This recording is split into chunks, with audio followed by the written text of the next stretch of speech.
Selamat datang kembali pada materi edukasi fisioterapi. Pasien yang kami hormati, materi edukasi kali ini masih tentang fisioterapi dada, yaitu latihan batuk efektif.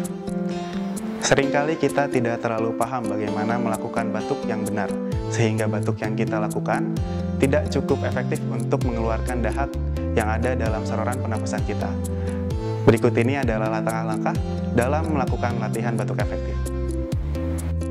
Duduklah tegak di tepi bed.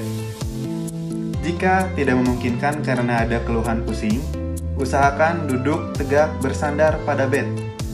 Letakkan bantal pada pangkuan Anda. Lakukan tarik nafas dalam lewat hidung dengan mengembangkan dada semaksimal mungkin. Kemudian, hembuskan pelan-pelan lewat mulut. Lakukan latihan pernapasan ini sebanyak 3 siklus.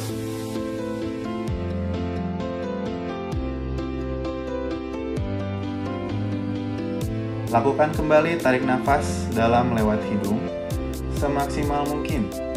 Kemudian, lakukan batuk yang kuat sebanyak 2 kali.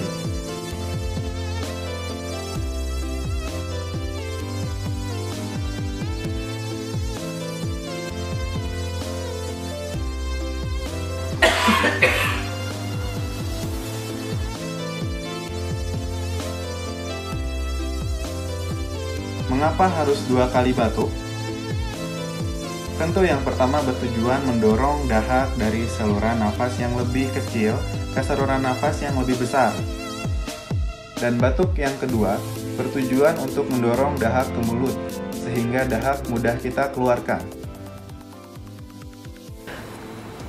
Latihan batuk efektif ini akan lebih bagus jika diawali dengan latihan active cycle breathing technique. Pasien yang kami hormati, demikianlah materi edukasi kali ini. Selamat berlatih, tetap semangat, dan Tuhan memberkati.